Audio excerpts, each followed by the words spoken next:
పుణ్యమును ఇచ్చునట్టి కీర్తి కలది అనగా దేవి కీర్తిని గానము చేసిన వారికి మిక్కిలి పుణ్యము వచ్చును. పుణ్యలభ్య దేవి భాగవతము తృతీయ స్కందమునందు అధిక పుణ్యము కలవారు, ఇంద్రియ నిగ్రహము కలవారు, తపస్సాలురు, మంగళప్రదయగు దేవిని చూచుచున్నారు అని కలదు. అందువలన అమ్మ పుణ్యాత్ములకి కనిపించును. పుణ్యశ్రవణ కీర్తన తల్లి యొక్క చరిత్రను విన్నను కీర్తించినను పుణ్యము కలుగును. అందువలన దేవీ నామ శ్రవణ కీర్తనములు శాస్త్ర విధులు, వేదములందలి విహిత కర్మలు, సంధ్యావందనము, గాయత్రీ జపము, వేద పఠనము, అతిథి పూజనము మొదలైనవి పుణ్యకర్మలు. ఇవి ప్రతిరోజు చేయవలసినవి. అట్లే లలితా సహస్రనామ పారాయణమును కూడా ప్రతిదినము చేయవలసిన విద్యుక్త కర్మ. పులోమజ అనగా దేవేంద్రుని భార్యయగు సచీదేవి. ఈమె పులోముని కుమార్తె. దేవేంద్రుడు బ్రహ్మహత్యా పాతకముచే తేజస్సు నశించి తన పదవిని కోల్పోయెను. అప్పుడు నహూషుడను రాజును ఇంద్రునిగా చేసిరి. అతడు గర్వాంధుడై సచీదేవి తన భార్య కావలెనని శాసించెను. సచీదేవి తేజోవిహీనుడైన ఇంద్రుని తిరిగి పొందుటకు దేవీ మంత్రమును బృహస్పతి వద్ద ఉపదేశము పొంది దేవిని అర్చించి శుభములను పొందెను. అందువలన అమ్మ పులోమజార్చిత.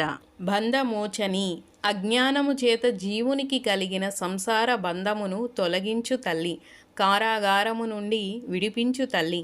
బాణాసురుడు అనిరుద్ధుని బంధింపగా అతడు దేవిని ప్రార్థించి విముక్తుడయ్యెను.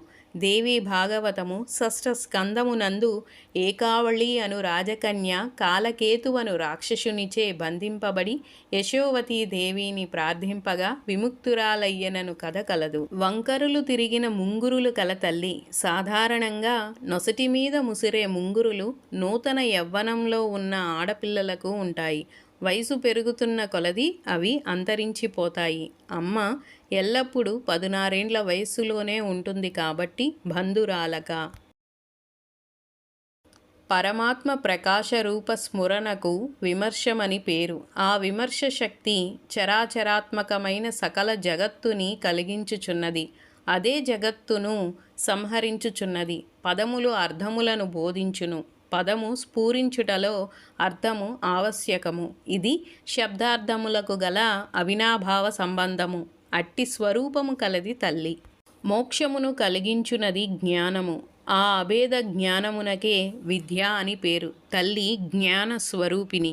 వియత్ అనగా ఆకాశము. ఆకాశము మొదలైన పంచభూతాత్మకమైన సృష్టిని కలుగజేసిన తల్లి. పంచభూతములు అచేతనమైన జగత్ సృష్టి. వీటితో పాటు పంచ తన్మాత్రలు, పంచ జ్ఞానేంద్రియములు, పంచ కర్మేంద్రియములు, మనోబుద్ధి అహంకార చిత్తలు, ఆత్మ మొదలగు చేతనములలోని తత్వములు అన్నీ తల్లి నుండి ఉద్భవించినవే. సర్వవ్యాధి ప్రశమని అన్ని రోగములను పోగొట్టు తల్లి. ఆది వ్యాధులు అందురు. ఆది అనగా మానసికమైన రోగము, వ్యాధి అనగా శారీరకమైన రోగము. ఈ 2 విధములైన రోగములను పోగొట్టునది తల్లి. సర్వ మృత్యు నివారిణి.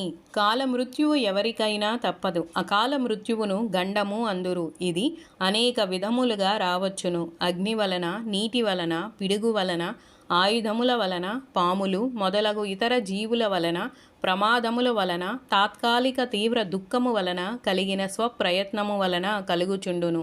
ఇట్టి అపమృత్యువులను తల్లి తొలగించును. కాలమృత్యువును పొందిన భక్తులకు మోక్షమునిచ్చి మరలా జన్మ లేకుండా చేయుట వల్ల వారి మృత్యువును కూడా తొలగించుచున్నది.